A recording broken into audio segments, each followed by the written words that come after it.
Welcome back to Broken Electronics. This, of course, is part two of the video which you started seeing earlier this week. Just to recap quickly, in that video, we successfully installed 11.5.2 on my main Mac Pro, then did the 11.6 update. Some problems ensued. They got fixed, but they did ensue. So, we're going to pick it up with that installation, and the first clip is just after one of the problems. I neglected to plug in my camera and the microphone, so I recorded a screen capture clip that really wasn't particularly useful, so I had to do it again. So that's where you're picking it up, so please stay tuned. Okay, so processing has completed. Restart now. It's going to say it's checking for updates. Restart now. Eventually it'll restart. There we go. All right, same drill here. We will bring you back as soon as something happens. This will be 5 minutes or so. No, very quick. Okay, we'll hang with it then. This is a restart.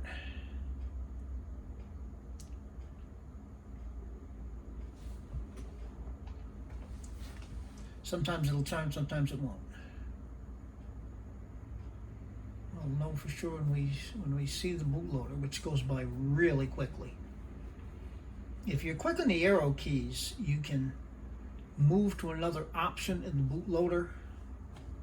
I'll try to do that here.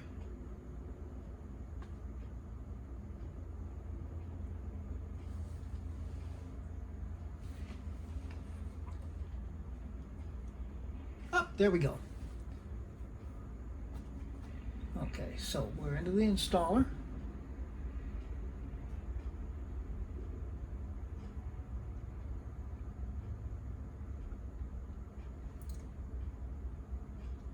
Okay, now here's a stall point. It happens quite frequently. We see here late bloom PCI loop number 65. It's been going through a lot of these. Usually, while it slows down a little bit going at, when it stalls here like this, it's a pretty good bet that this is a real stall, and we're not going to get past this easily. So here's force off number 1. Okay. And to restart, we'll try to hang with this here.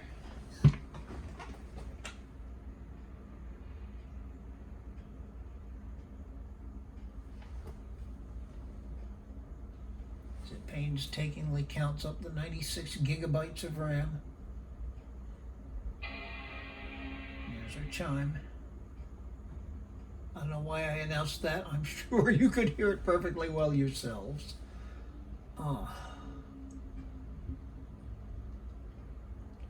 Okay, and here we go again.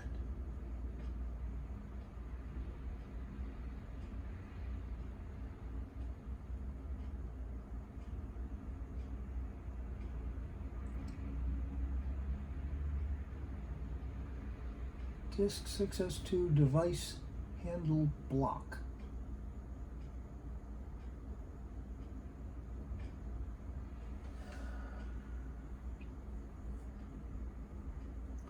Okay, I'll tell you what, time to get out of this clip. This is going to be another forced restart. This will be the second. I will keep track of how many and bring you back for other clips as circumstances warrant. So please stay tuned. Okay, it's at least locking up in different places. Here it's APFS _ VF SOP _ mount. 1952. Promoter has been locked for disk 10. Okay, so this will be forced restart number 3. Stay tuned. Okay, so we're at 3 forced restarts, and this looks very promising. This should get us into the installer and do the basic installation.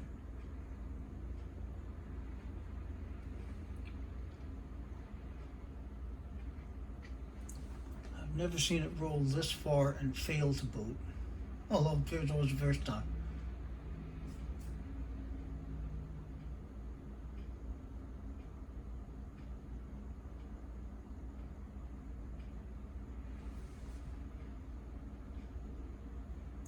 Okay, that's the dirty exit file. It should go past that. There we go.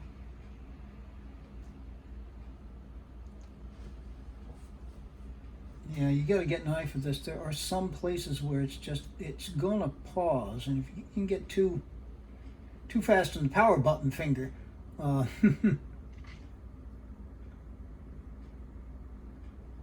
but yeah, this is definitely gonna boot up into the installer.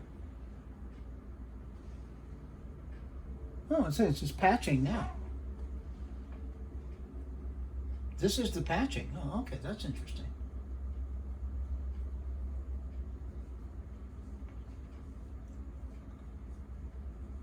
I mean, there are basically two things that 11.6 does. It fixes the iMessages security exploit. It also fixes a WebKit security exploit.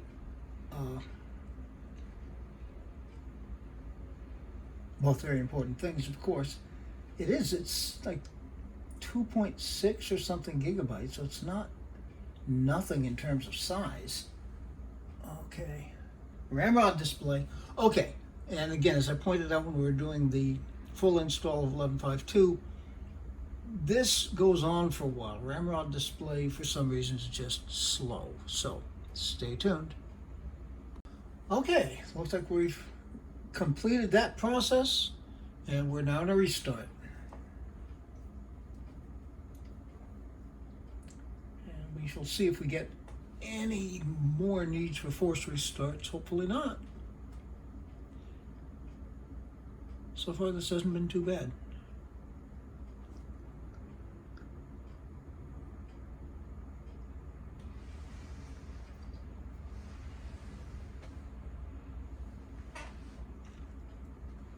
Okay. Uh-oh. Oh, I hope we're booting into the right drive. Boy, do I hope we're booting into the right drive. I should have looked at that.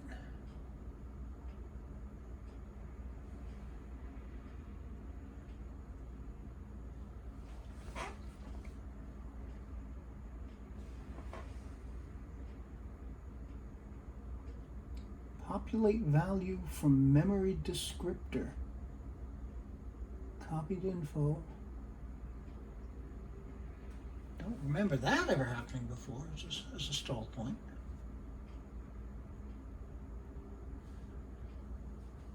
But we do appear to be stalled here, so this is going to be another forced restart, which is just as well. I want to make sure, because I've got two Bis Sur installations on the machine now. And I want to make sure we're booting into the Timatec NVMe SSD, which is the newer one. So, stay tuned. Oh, yeah, I kind of thought that was happening. Oh well, anyway. Yeah, let's just do it.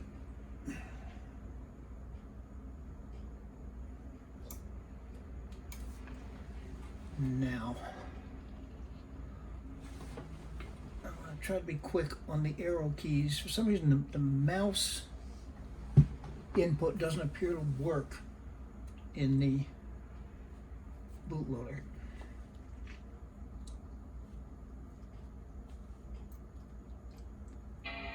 Okay. Momentarily here.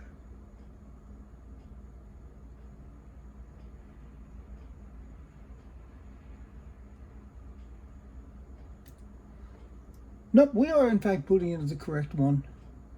All right. Very good. This is a Timatec. The other one is a Crucial.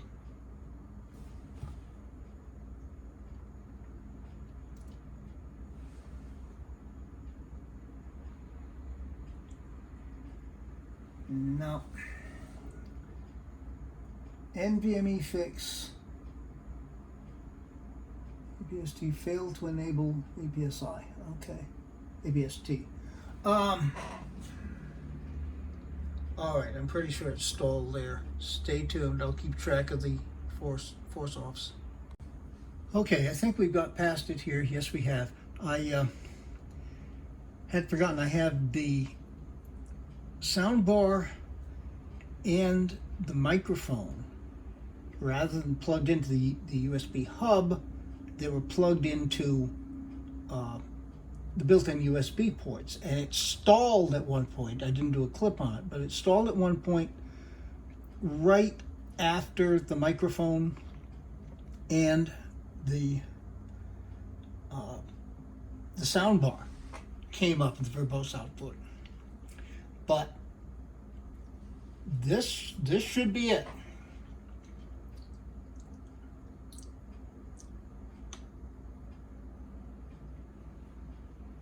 He says as the progress meter stops. No, it definitely should boot up now.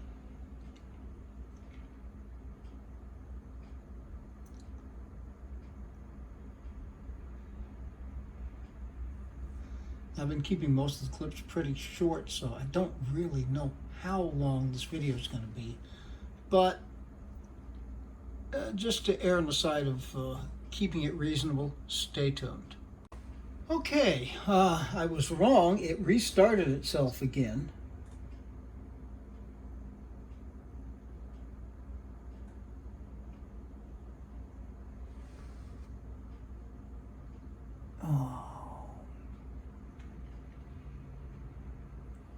I hate when it says USB host. I mean, I've got almost everything unplugged. The only thing I don't have unplugged is the keyboard. It's a wireless keyboard, but there is a USB dongle that it communicates to. Oh man, but it's not going past that. It's just not. Okay.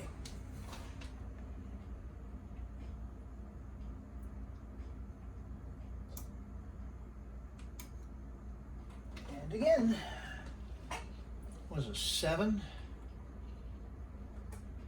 Maybe it's 8. I'm not even sure now. I had 3 earlier and 4 or 5 now.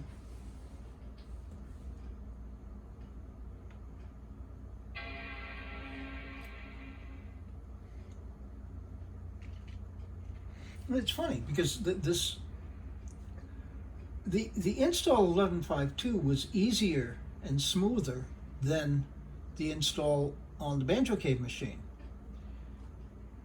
The 11.6 update is being even a little bit more problematic. It was problematic on both.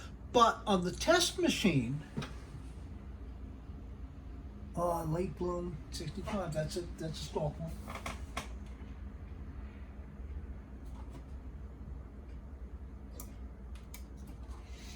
You come to recognize certain places where it sticks on it and it's just not going to go past. And I say that from having waded through it a number of times. Anyway, I was saying, on the test machine, the 11.6 update was quite smooth to install. Okay. It will boot.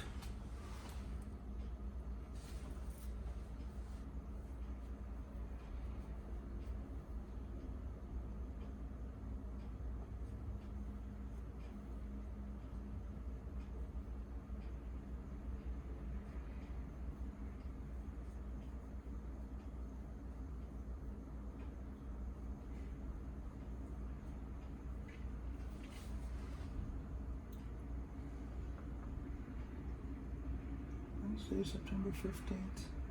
Doing boot test, okay. Okay, yep. This should go. This should boot up.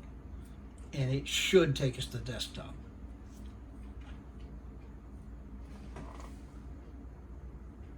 Come on, keep going.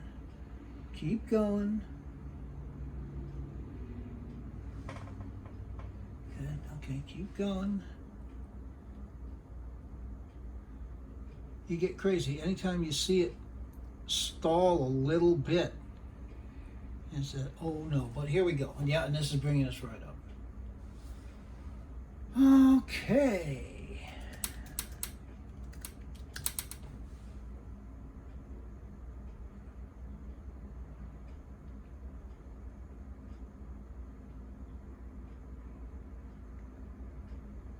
Having the same thing with the progress meter there.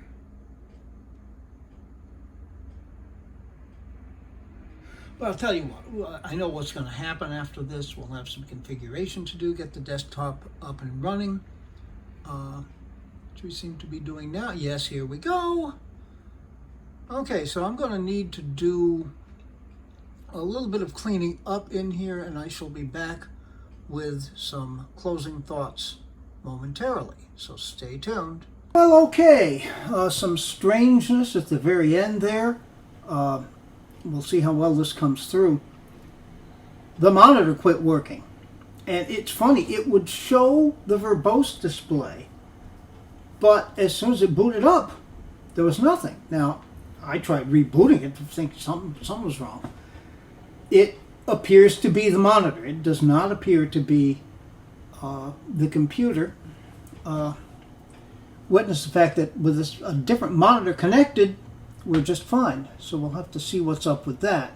In any event, about this Mac.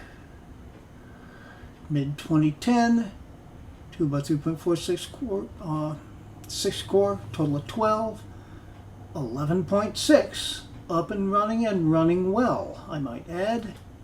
Okay. Not really much else to look at right now. You know, we may see a follow-up on it. We'll find that out.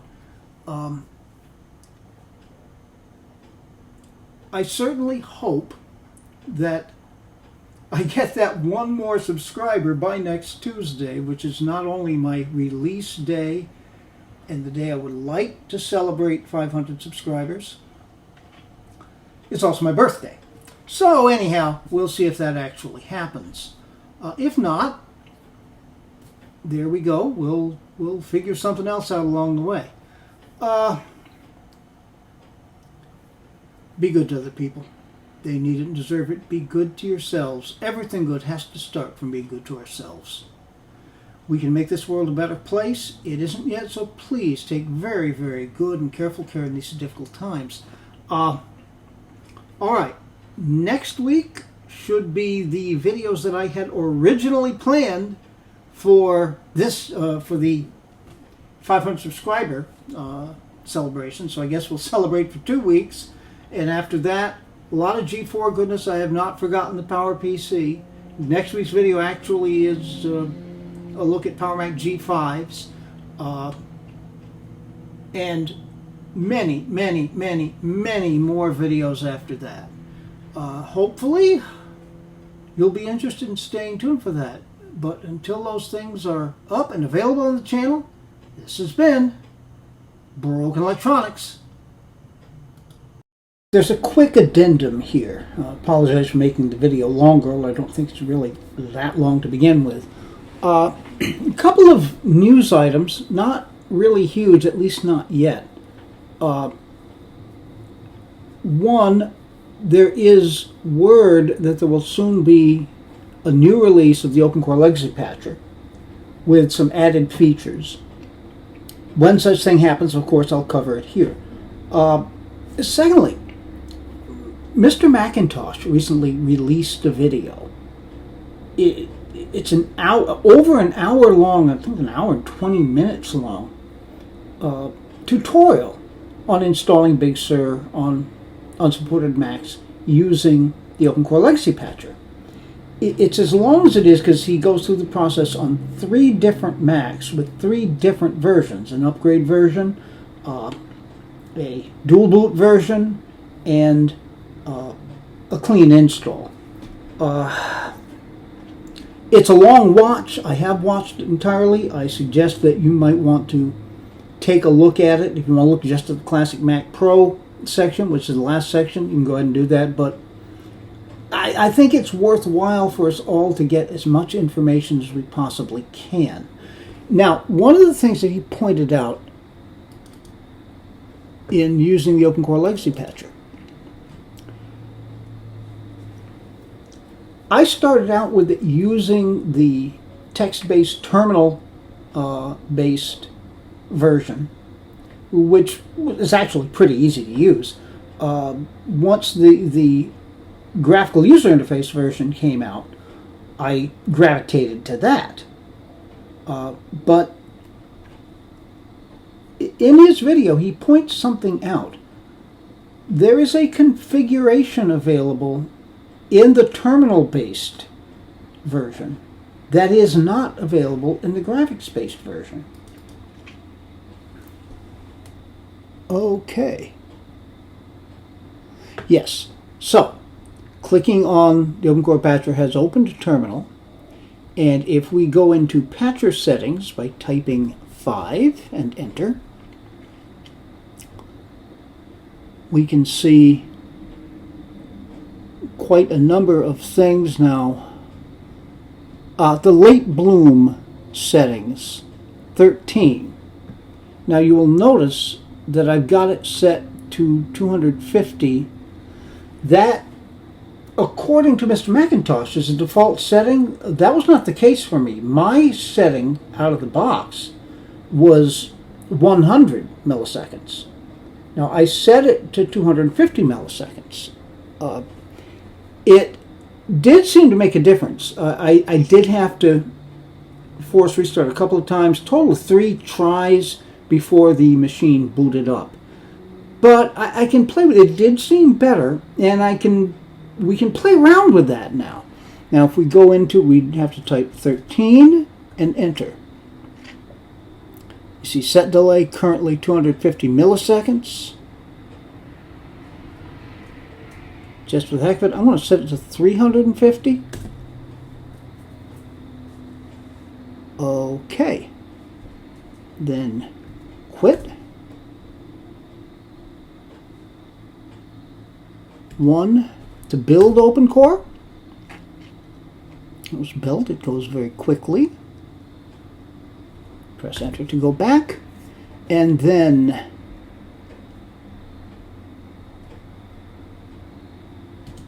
2 to install OpenCore.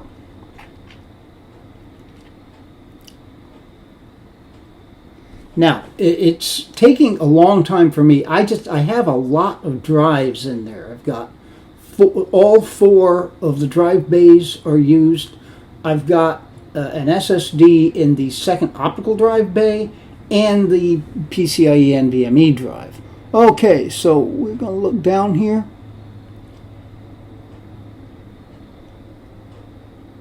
Okay, 35TT, that's Time Attack, PCIe. So we want disk 7 and enter. And then you only get one choice really for the EFI. 1, enter.